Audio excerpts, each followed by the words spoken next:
अगर आपका blood sugar बिना किसी दवाई के खाना खाने के 2 घंटे बाद 250 mg पर डेसिलिटर से नीचे रहता है तो नॉर्मल, ठीक ठाक। 200 रहे तो बहुत अच्छा, 250 रहे तो कोई चिंता की बात नहीं है। अच्छा, अब ये नंबर मुझे कहां से मिला?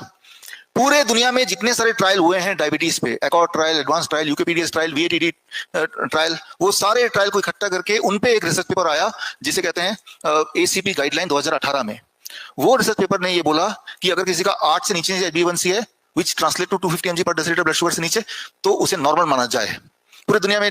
भारत में क्या हुआ, ये आने के बाद इंडियन मेडिकल एसोसिएशन ने एक प्रेस रिलीज जारी किया अपने सारे डॉक्टरों के लिए कि ये जो नया गाइडलाइन आया ना, ये किसी पेशेंट को बताना नहीं, क्योंकि पेशेंट को बताएंगे तो क्या होगा? हाँ, तो वो तो बोलेंगे मैं तो नॉर्मल हूं, डायबिटीज पेशेंट नहीं, मैं दवाई क्यों खाऊं? अच्छा, ये जो प्रेस रिलीज आया, अगर आप ये प्रेस रिलीज देखना चाहते हैं तो आप गूगल में डालिए ACP guideline Indian medical association, तो सारे प्रेस रिलीज आपको दिख जाएंगे।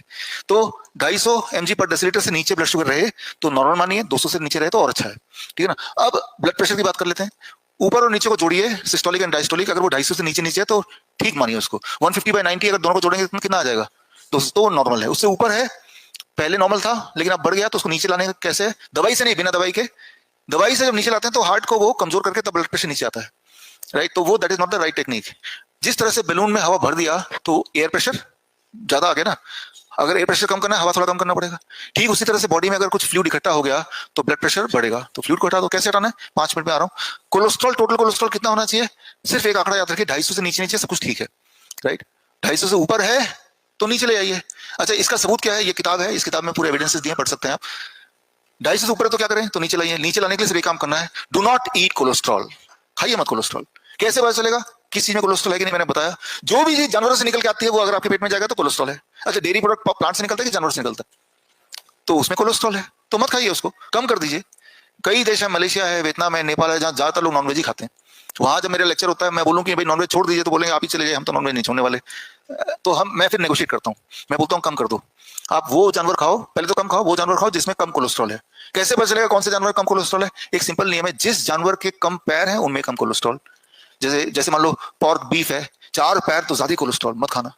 मुर्गी बेचारे 2 ही पैर हैं तो थोड़ा कम कोलेस्ट्रॉल, खा लो कभी कभी। मछली का 1 भी पैर नहीं, वो और भी कम कोलेस्ट्रॉल, तो वो खा लो, राइट। तो कोई बोलता है सांप के तो पैर ही नहीं होते सांप ना खा, हाँ ये क्वेश्चन पूछते हैं। सांप के स्किन के अंदर देखेंगे तो माइक्रो पैर होते हैं, हजारों में। There is indication it is very dangerous. तो कुल मिला के पहले तो एनिमल फूड छोड़ दो, और खाने है तो कभी कभी उतना नहीं खाएं। तो ये कोलेस्ट्रॉल अगर आप खाएंगे नहीं तो आपका कोलेस्ट्रॉल बढ़ेगा नहीं, फिर तो बॉडी उतना ही कोलेस्ट्रॉल बनाता है जितना बॉडी को जरूरत है, एक्स्ट्रा नहीं बनाता। एक्स्ट्रा वही है जो आपने कंज्यूम किया है। तो अब करना क्या है, हमें करना क्या होगा? Garbage relocation. रूल नंबर 1 मैंने बता दिया, रूल 2 पे आ गए। तीन ही रूल बचे। रूल 2 क्या है? मान लो यहाँ पूरा पोल्यूशन हो गया, पूरा पानी गंदा हो गया, सारी